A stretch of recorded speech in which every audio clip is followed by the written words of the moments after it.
गुरुब्रह्मा गुरुर्विष्णु गुरुदेवो महेश्वरः गुरु साक्षात् परब्रह्म तस्मै श्रीगुरवे नमः। అజ్ఞానంబున మునిగియున్న నాయందరాహిత్యము సుజ్ఞానంబున బోధజేయు నా శిఖీ కర్పూరము ప్రజ్ఞానులక్షణానంద స్వామి నా బంధంబులను దృంచి నాకాజ్ఞాపించిన యటల్ గొల్చెదన్ పాదాంబుజం వెప్పుడు ఆత్మత్తులు శ్రీ నిర్మలాంబా సమేత శ్రీ ప్రజ్ఞానులక్షణానంద స్వామి సద్గురు పాదపద్మములకు ప్రాణమిల్లుతూ సోదరులకు శిష్యులకు ఈ గ్రూపు నందున్న ప్రతి వారికి కూడా నా ద్వాదశ నమస్కారములు అర్పిస్తూ ఇప్పుడు ఈ చెప్పే స్థూల పంచీకరణ చక్రము ద్వారా మనము గతంలో చెప్పుకున్నటువంటి పాఠ్యాంశములు ఏవైతే ఉంటావో వాటినన్నిటిని విపులీకరణగా వివరించి చెప్పుటకు ఈ స్థూల పంచీకరణ చక్రమును మీకు తెలియజేయడం జరుగుతున్నది. అందుచేత ప్రతి వారు కూడా దీన్ని గ్రహించి గతంలో చెప్పినటువంటి పాఠ్యాంశములు ఏవైతే ఉంటావో అవన్నీ కూడా మీకు వివరించి చెప్పుటకు మీ ముందుకు వస్తున్నాను. పాఠక మహాశయులు గ్రహించి వీటి వివరణంతా కూడా మీరు గ్రహించి ముందుకు రాగలందులకు ప్రయత్నం చేస్తున్నాను. ఉత్పత్తి ఈ మూలాధారమైనటువంటిది. ఈ ప్రపంచం ఎట్లా పుట్టింది, దీని వివరణ అంతా మనం ఇప్పుడు మొట్టమొదట వివరించుకుందాం. ప్రపంచోత్పత్తి మొట్టమొదట ఏమీ లేకనే తనంతట తానుగా మాయగలిగాను అనగా ఇప్పుడు ఈ తెల్లటి కాగితం మీద లేకనే ఆవరణం అనే బిందు స్వరూపము మొట్టమొదట ఉద్భవించడం జరిగినది. ఈ ఆవరణములో బిందు స్వరూపమైన అవ్యక్తమనే మాయా శబ్ద బ్రహ్మం ఉత్పన్నమైనది. ఇది ఆవరణము. ఈ ఆవరణములో లేకనే మాయ కలిగినది. ఈ మాయందు ఆకాశము ఉత్పత్తి అయినది.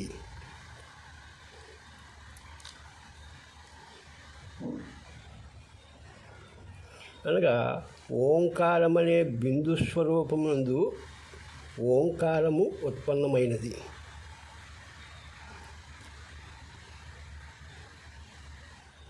ఈ ఓంకారమునందు ఈ అకార ఉకార మకారముల యొక్క సమ్మేళనమే ఓంకారము.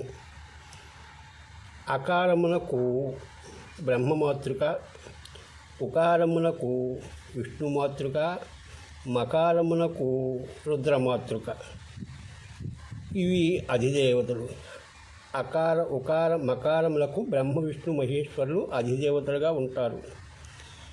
ఇది ఓంకార బిందు సంయుక్తం అని చెప్పడం కూడా మనకు తెలుస్తున్నది. ఈ ఓంకారమునందే ఇది మాయాశబలిత బ్రహ్మము, ఇది మూలం లేని గుర్తిరిగే శరీరము.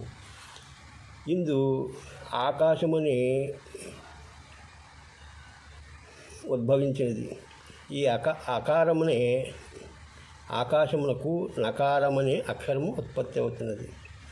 ఇక తదుపరి ఈ ఆకాశము నాకు వాయుతత్వం ఉత్పన్నమైనది. అది మకారము. ఇది వాయుతత్వము. ఈ వాయువునందు అగ్ని ఉత్పన్నమైనది. అగ్నితత్వమే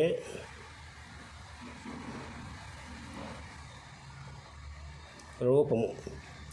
ఈ రూపములకు నేత్రములు ఉత్పన్నమైనవి. ఇక ఈ అగ్నితత్వమునందు ఈ అగ్నితత్వములకు శిఖారము మాతృక. ఈ అగ్నితత్వములో జలతత్వం ఉత్పన్నమయ్యే. అది జింహగా మార్పు చెందినది. ఇది వకారమనబడును. ఇది ఋషిమాధుర్యమును గ్రహిస్తూ ఉంటుంది. ఈ వకారమునే జలతత్వము నుంచే పృథ్వీతత్వమైన నాసికము ఉత్పన్నమైనది. ఇదే యకారము. ఇందులో నా మా చి వాయ ఇది 5 అక్షరములుగా నమశివాయ అనే మంత్రాన్ని మనం జపిస్తూ ఉంటాము. ఈ మంత్రమునకు 25గా మార్పు చెందుతున్నది. అనగా ఆకాశము, వాయువు, అగ్ని, జలము, పృథివీ. ఇది శ్రోత్రేంద్రియము, త్వగేంద్రియమైన చర్మము, అగ్నితత్వమునకు నేత్రేంద్రియము, జలతత్వమునకు జిహ్వేంద్రియము, పృథ్వీతత్వమునకు వాసనేంద్రియమైనటువంటి ఘ్రాణము. ఇవి 25గా మనకు ఇక్కడ ఉత్పన్నం అవుతూ జరుగుతున్నది. ఇవి ఇప్పుడు పంచీకరణ చేసి చూద్దాం మనం.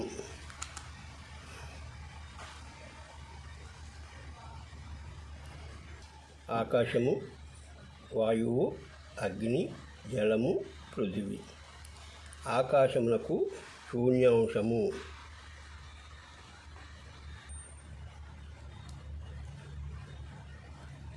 వాయువునకు చలనాంశము,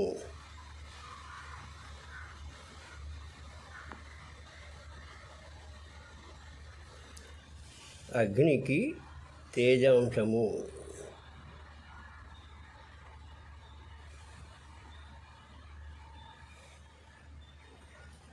జలమునకు ద్రవాంశము,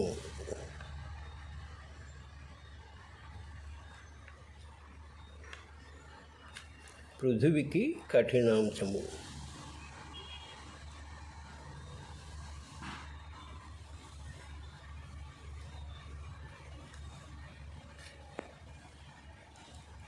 ఇవి పంచభూతములకు అంశాలు.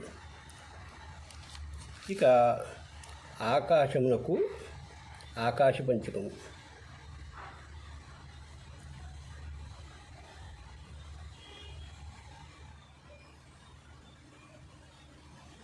ఇప్పుడు ఆకాశ పంచకం వివరణ చెప్పుకుందాము. ఆకాశము 2 భాగములు. ఆకాశమునకు 2 భాగములు చేసాము మనము. మొదటి భాగము జ్ఞాత అయినది.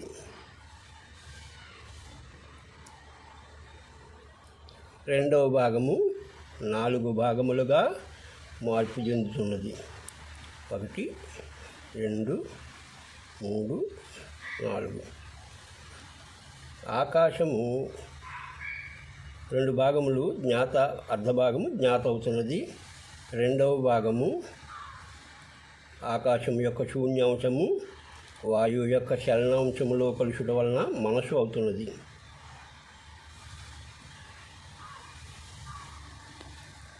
రెండవ భాగము ఆకాశం యొక్క శూన్యాంశము, అగ్ని యొక్క తేజాంశములో కలుషుట వలన బుద్ధి అవుతున్నది.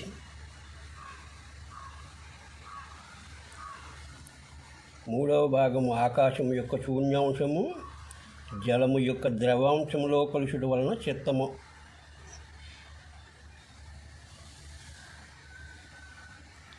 నాలుగవది ఆకాశం యొక్క శూన్యాంశము, పృథివీ యొక్క కఠినాంశంలో కలుషుట వలన అహంకారము.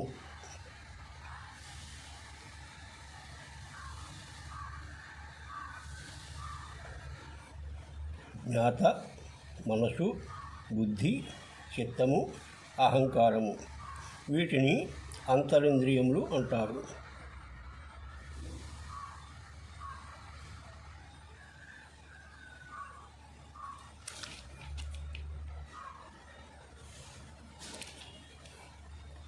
వీటిని జ్ఞాత మినహాయించి మనోబుద్ధి, చిత్త, అహంకారములను అంతఃకరణ చతుష్టయమని కూడా వివరిస్తూ ఉంటారు.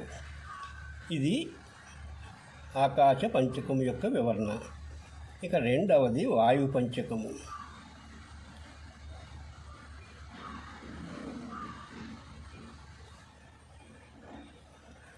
వాయువు 2 భాగములు అవుతున్నది.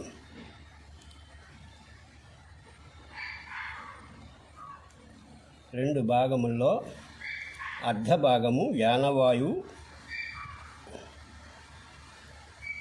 రెండవ భాగము 4 భాగములై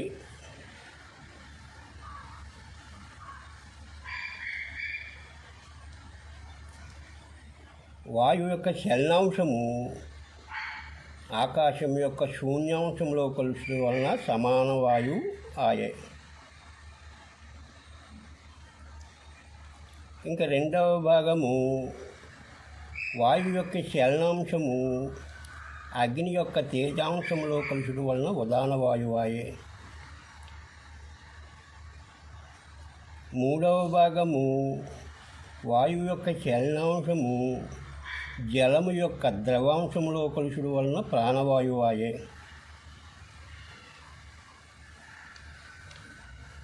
నాలుగవ భాగము వాయువు యొక్క చలనాంశము పృథివీ యొక్క కఠినాంశంలో కలుసుకోవడం వలన అపానవాయువాయే.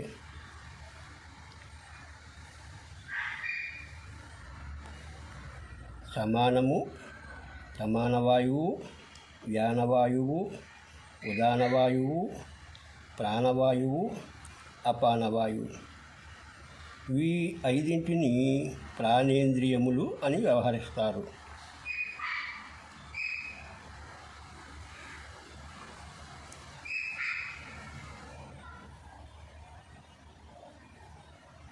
ఇది వాయు పంచ.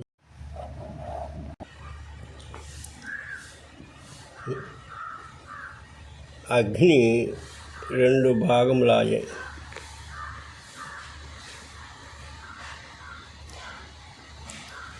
ఇందు మొదటి భాగము చక్షువాయే.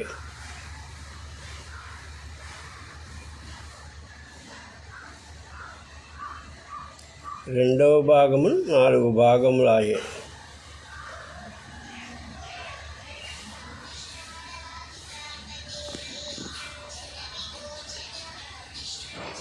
ఈ అగ్ని అర్ధభాగంలో 4 భాగముల్లోనూ అగ్ని యొక్క తేజాంశము, మొదటి భాగము అగ్ని యొక్క తేజాంశము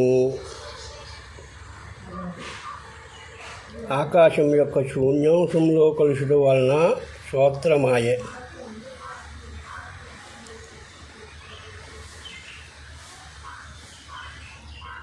రెండవ భాగము అగ్ని యొక్క తేజాంశము వాయువు యొక్క చలనాంశంలో కలుసుకోవడం వలన త్వక్కు ఆయే.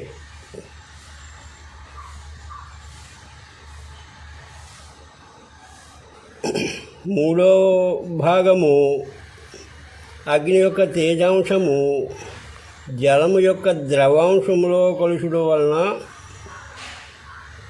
జింహ ఆయే.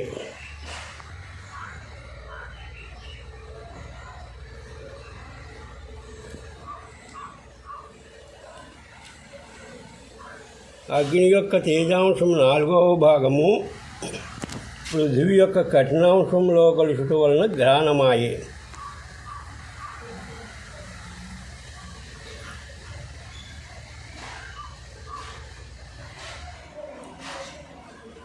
శ్రోత్రము, త్వక్కు, చక్షువు, జింహ, ఘ్రాణము, వీటిని జ్ఞానేంద్రియములు అంటారు.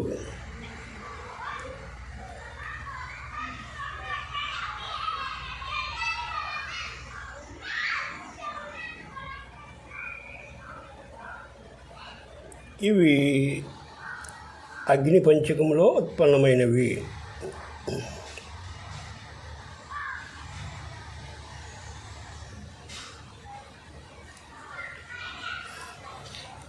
ఇప్పుడు 4వదైనటువంటి జల పంచీకరణం చూద్దాం. జలము 2 భాగములాయే. అందు మొదటి భాగము రసమాయే.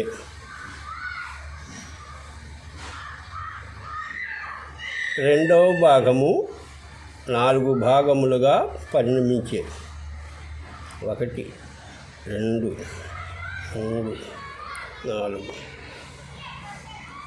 జలము యొక్క ద్రవాంశము ఆకాశం యొక్క శూన్యాంశంలో కలుషుట వలన శబ్దమాయే.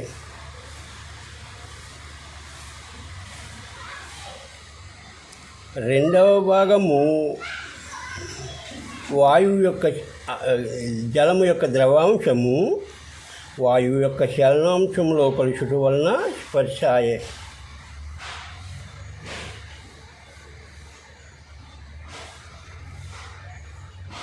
మూడవ భాగము జలము యొక్క ద్రవాంశము అగ్ని యొక్క తేజాంశంలో కలుషుట వలన రూపమాయే.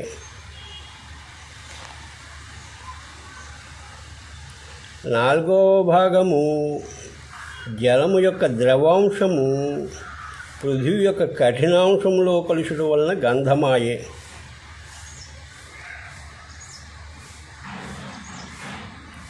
శబ్దము, స్పర్శ, రూపము, రసము, గంధము వీటిని విషయేంద్రియములు అంటారు.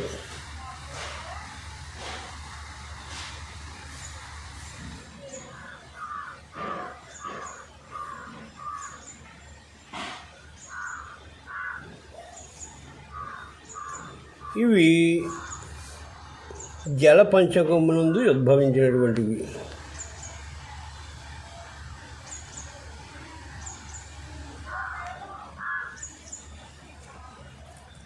ఇప్పుడు ఐదవదైనటువంటి పృథ్వీతత్వం పంచీకరణ చూద్దాము. పృథివీ 2 భాగములయ్యి అందు మొదటి భాగము గుదమాయే.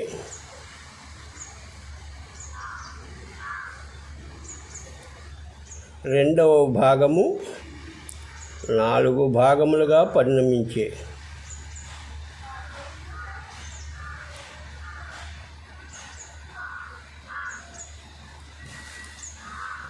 పృథివీ యొక్క కఠినాంశము 1వ భాగము ఆకాశము యొక్క శూన్యాంశంలో కలుషుట వలన వాక్కు ఆయే.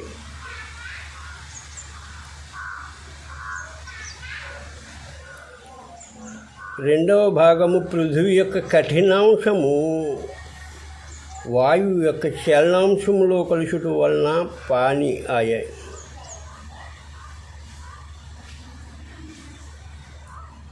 మూడవ భాగము పృథివీ యొక్క కఠినాంశము అగ్ని యొక్క తేజాంశములో కలుషుట వలన పాదమాయే.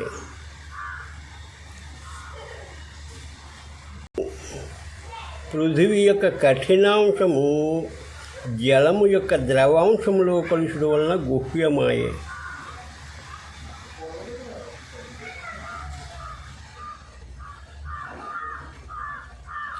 వాక్కు, పాని, పాదము, గుహ్యము, గుదము వీటిని కర్మేంద్రియములను వ్యవహరిస్తారు.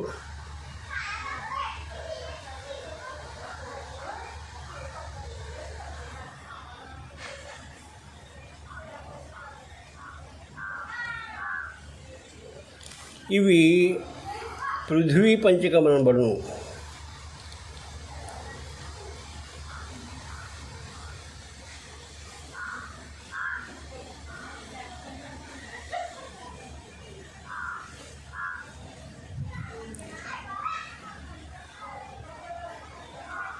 ఈ జ్ఞాతను మినహాయించి మనసు, బుద్ధి, చిత్తము, అహంకారమనే అంతఃకరణ చతుష్టయంబులు 4ను సమాన వ్యాన ఉదాన ప్రాణ అపానములనే ప్రాణేంద్రియముల 5ను శ్రోత్రము, త్వక్కు, చక్షువు, జిహ్వ, గ్రాణ్యము అనేటువంటి జ్ఞానేంద్రియముల 5ను శబ్దము, స్పర్శ, రూపము, రసము, గంధము అనే విషయేంద్రియముల 5ను వాక్కు, పాని, పాదము, గుహ్యము, గుదము అనే కర్మేంద్రియముల 5ను ఈ 24 ఇంద్రియములతో మనకు కంటికి కనిపిస్తున్నటువంటి ప్రకృతి నైజమైనటువంటి దేహాదులు మనకు వస్తు రూపముగా కంటికి కనిపిస్తున్నవి. 25వదైనటువంటి జ్ఞాత ఈ 24 ఇంద్రియములకును అధిష్టానమై జ్ఞానస్వరూపమై చలనం చేయుటకు ఈ దేహాదులు చలించుటకు మూలమై ఉన్నది. ఇవి స్థూల పంచీకరణం అనబడును. ఇప్పుడు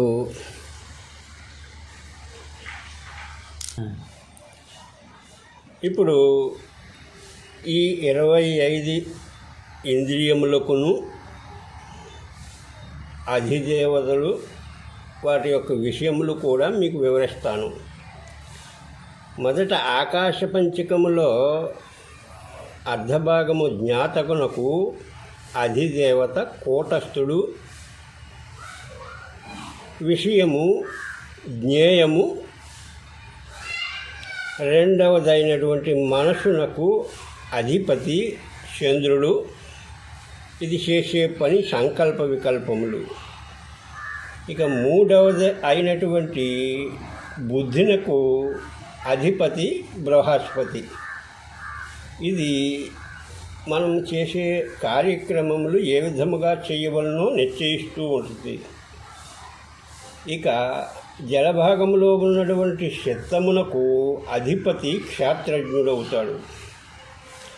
ఇది చంచల బుద్ధిని పొంది ఉంటుంది. ఇక పృథ్వీతత్వంలో కఠినాంశంలో ఉన్నటువంటి అహంకారములకు అధిపతి రుద్రుడు. ఇది ప్రతి పనికి నేననడి అభిమానముతో కూడి వ్యవహరిస్తూ ఉంటుంది. వాయు పంచకమును వివరించుకుందాము. వాయు పంచకములో మొదటిది సమానము. దీనికి అధిపతి జయుడు. ఇది అహంకారమును వ్యక్తీకరింపజేస్తూ ఉంటుంది. ఇక రెండవది వ్యానమునకు విశ్వయోని అధిపతి. ఇది మనం భుజించినటువంటి ఆహారము పచనము చేసి అందులో ఉన్నటువంటి బలవర్ధకమైనటువంటి దాన్ని రసమునుగా 72,000 నాళ్లకు పంచీకరణ చేస్తూ ఉంటుంది. ఇక మూడవది ఉదానము. దీనికి అధిపతి అజుడు. ఇది చేసే పని తినుట, మింగుట, త్రాగుట మొదలగు పనులను ఉదానవాయువు చేస్తూ ఉంటుంది. ఇక నాలుగవది ప్రాణవాయువు. దీనికి అధిపతి విశిష్టుడు. ఇది మన నాసికా పుటముల ద్వారా ఉచ్ఛ్వాస నిశ్వాస రూపంలో శ్వాసగా పరిణమించి శివస్వరూపమై సమస్త దేహమునకు సంచరిస్తూ ప్రాణవాయువు ద్వారా మన ఈ కార్యక్రమాలకు అధిష్టానమై ఉన్నది. ఇక అపానవాయువునకు అధిపతి విశ్వకర్త. ఇది మన భుజించినటువంటి ఆహారమును చెడు పదార్థము అంతటిను పక్కకు త్రోసి మలము రూపంలో బయటకు విసర్జన చేస్తూ ఉంటుంది. ఇక అగ్ని పంచకము గురించి వివరిద్దాము. అగ్ని పంచకములో మొదటిది శ్రోత్రము. దీనికి అధిపతి దిక్కులు. ఇది శబ్దములను వింటూ ఉంటుంది. ఇక రెండవది త్వక్కు. త్వక్కునకు అధిపతి వాయువు. ఇది స్పర్శను తెలుసుకుంటూ ఉంటుంది. శీతోష్ణ మృదుకఠినములను తెలుసుకుంటూ ఉంటుంది. ఇక మూడవది చక్షువు. దీనికి అధిపతి సూర్యుడు. ఇది రూపాదులను గ్రహిస్తూ ఉంటుంది. ఇక జింహకు అధిపతి వరుణుడు అనగా జలదేవుడు. ఇది ఋషులను షడ్ఋషులను తెలుసుకుంటూ ఉంటుంది. ఇక నాలుగవది ఘ్రాణము. దీనికి అధిదేవతలు అశ్వనీ దేవతలు. ఈ ఘ్రాణము వాసనలు, సువాసన, చెడు వాసన, మిశ్రమ వాసన అనేటువంటి వాసనను గ్రహిస్తూ ఉంటుంది. ఇక జలపంచకము గురించి వివరిద్దాము. శబ్దమునకు అధిపతి సదాశివుడు. ఇది ఏకదేశ శబ్దములనే తెలుసుకుంటూ ఉంటుంది. ఇంక స్పర్శకు అధిపతి ఈశ్వరుడు. ఇది ఏకదేశ స్పర్శలనే తెలుసుకుంటూ ఉంటుంది. ఇక మూడవది రూపము, అధిపతి రుద్రుడు. ఇది ఒకే స్వరూపమును చూస్తూ ఉంటుంది. ఇక మూడవది రసము, అధిపతి విష్ణువు. ఇది ఒక ఋషిని గ్రహిస్తూ ఉంటుంది. నాలుగవది గంధము, అధిపతి బ్రహ్మదేవుడు. ఇది కూడా ఒక వాసనని తెలుసుకుంటూ ఉంటుంది. ఇక నాలుగవది పృథ్వీ పంచకం తెలుసుకుందాము. వాక్కునకు అధిపతి అగ్నిదేవుడు. ఇది పుణ్యపాప మిశ్రమ సంభాషణలు చేస్తూ ఉంటుంది, అంటే మంచి చెడులను మాట్లాడుతూ ఉంటుంది. ఇక రెండవది పాని, దీనికి అధిపతి ఇంద్రుడు, అనగా చేతులు ద్వారా దానము తీసుకుంటూ ఇస్తుంది ఎదుటివారికి. తను కూడా దానము తీసుకుంటూ ఉంటుంది, అంటే పైన పెట్టి ఒకరికి ఇస్తూ ఉంటుంది, కింద పెట్టి ఒకరి దగ్గర తీసుకుంటూనే ఉంటుంది. ఇంకా మూడవది పాదము, అధిపతి ఉపేంద్రుడు. ఇది ఈ దేహమును ఒక చోట నుంచి ఒక చోటకి తీసుకుపోతూ గమనాగమనము చేస్తూ ఉంటుంది. ఇంకా గుహ్యమునకు అధిపతి బ్రహ్మదేవుడు. ఇదే భ్రమకు మూలమైనటువంటి స్థానము. ఇది జననములకు మూలస్థానము. దీని ద్వారా సంయోగానందాన్ని పొందుతూ ఉంటుంది, మూత్ర విసర్జన చేస్తూ ఉంటుంది. ఇక నాలుగవది గుదము, దీనికి అధిపతి మృత్యువు. మన గర్భకుహరంలో ఉన్నటువంటి చెడు పదార్థమైనటువంటి మలమును బయటకు విసర్జన చేస్తూ ఉంటుంది. ఇది కర్మేంద్రియములు చేసే పనులు.